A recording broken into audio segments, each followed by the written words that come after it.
और अब बात करेंगे इंदौर के राजा रघुवंशी हत्याकांड की, जिसमें सोनम से रिश्ते खत्म करने की बात करने वाला परिवार अब उसके बचाव में खड़ा होता दिखाई दे रहा है। सोनम के भाई गोविंद रघुवंशी ने यह साफ किया कि वो सोनम का पिंडदान नहीं करेंगे। अगर राजा का परिवार चाहे तो ऐसा कर सकता है, क्योंकि उन्होंने बहन की शादी करा दी थी और सोनम राजा के परिवार का हिस्सा बन गई थी और इसीलिए वो सोनम का पिंडदान नहीं करेंगे। रिपोर्ट।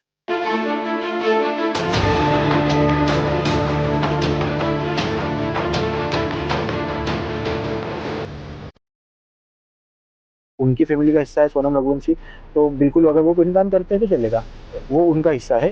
हमने तो लड़की की शादी करी थी तो हम पिंडदान कर नहीं सकते।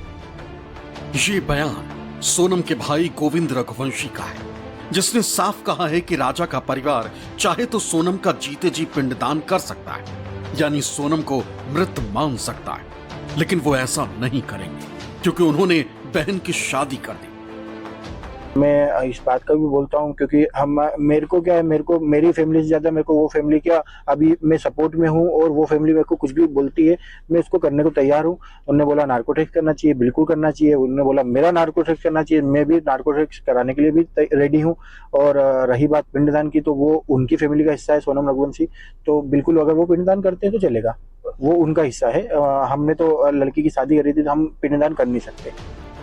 अब याद कीजिए वो समय जब गोविंद रघुवंशी राजा के परिवार से मिलने पहुंचा था। कहा था कि वो राजा के परिवार के साथ है, बहन सोनम से उसका कोई रिश्ता नहीं। मैं खुद उसको सजा दिलाऊंगा मम्मी, लेकिन अब यही गोविंद रघुवंशी कह रहा है कि वो बहन से मिलना चाहता है। अगर उसने राजा का कत्ल नहीं किया तो उसके लिए अदालत में केस लड़ेगा। वक्त के साथ न सिर्फ हालात बदल गए बल्कि जज्बात भी बदल गए। उसी ने कत्ल करा है, उसी ने मर्डर करा है, उसी ने सब चीजें करी है, तो उस हिसाब से जैसे वहाँ के एसीपी और ये सब बयान मैं भी देख रहा हूँ जो मीडिया के थ्रू मेरे को मिल रहे हैं कि इसमें वो तीनों लड़कों ने मर्डर करा है, सोनम ने कोई हाथ नहीं है वगैरह वगैरह। मगर एक्चुअली क्या ये कंफर्म नहीं हो पा रहा है कि एक्चुअली सोनम ने मर्डर करा नहीं करा या करवाया, जो भी है। तो मुझे सोनम से मिलना है, उसके बाद में ही आगे का फैसला होगा कि क्या है क्या नहीं है, क्योंकि मैं भी चाहूंगा कि सोनम का प्रस्ताव भी मार्केट में रखूं या एक पूरे देश को दिखाऊं कि उसका प्रस्ताव क्या था। उसने मर्डर करा तो हम बिल्कुल उसके विपक्ष में हैं, मगर मर्डर नहीं करा तो हमको उसका साथ देंगे। गोविंद रघुवंशी का यह बयान बुधवार को सामने आया, जबकि इससे पहले राजा के भाई ने कहा था कि अगर वाकई सोनम का परिवार मानता है कि सोनम ने गलत किया और वो राजा के साथ खड़ा है तो क्यों नहीं सोनम का जीते जी पिंडदान कर देते। देखिए ये लड़की छोड़ दी है, लड़की ने खून भी कर दिया है, ये सब कुछ भरत पता भी चल गया, दुनिया का मान बढ़ चुका है, तो फिर उनको तो एक तरफ से इनकी लड़की का पिंडदान कर देना चाहिए, जो कि अभी तक करा नहीं है।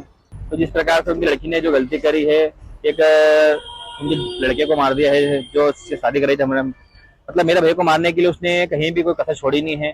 तो मेरा तो मानना ये होना चाहिए उनके घर में उनको सोनम की कोई भी चीज घर में होने भी नहीं चाहिए उनके बाप में, क्योंकि जो माँ बोल रहा है सोनम हमारे लिए मर चुकी है, तो मरे हुए की कोई चीज घर में होना नहीं चाहिए, तो फिर पिंडदान करना चाहिए कि हमारा भाई मरा है तो हमने उसका पिंडदान करा है। सोनम के जिंदा रहते उसके पिंडदान को लेकर भले ही राजा और सोनम का परिवार आमने सामने, लेकिन इस बीच वाराणसी में महिलाओं की एक संस्था ने सोनम का पिंडदान किया।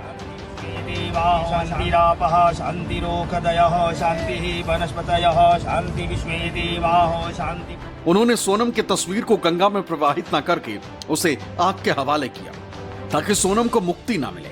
महिलाओं के इसी संगठन ने राजा का भी पिंडदान किया है और राजा की तस्वीर को जल में प्रवाहित किया ताकि राजा को मुक्ति मिल सके।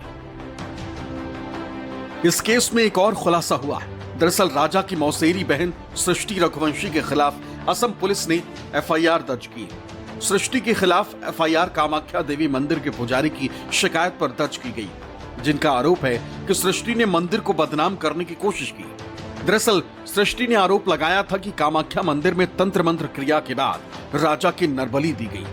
इससे पहले पुलिस ने नोटिस जारी करके सृष्टि से नरबली के सबूत मांगे थे। सृष्टि रघुवंशी जो है मेरी मौसी की लड़की है मेरी है, और उसको जैसे कि जो इंस्टाग्राम पे जो रील बनाते करते हैं, क्योंकि उसका काम है, तो इसमें कहीं ना कहीं जैसे राजा की फ़ोटो वगैरह जो डाल के उसने रील बनाई करी है, तो पुलिस को ही लग रहा था उसके अंदर पहले तो इसमें रील वगैरह जो बना रही है तो कहीं ना कहीं केस को गुमराह कर रही है, कुछ पता है इसको।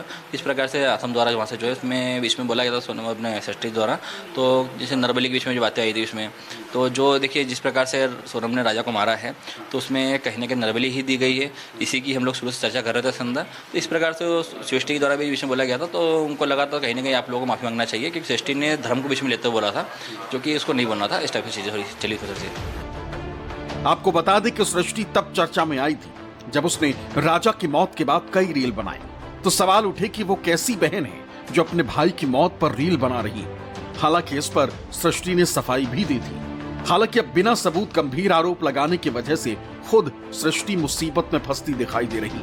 वैसे मामला बिगड़ता देख इसने माफी मांग ली। इंदौर से विपिन श्रीवास्तव के साथ ब्यूरो रिपोर्ट, न्यूज़ 24।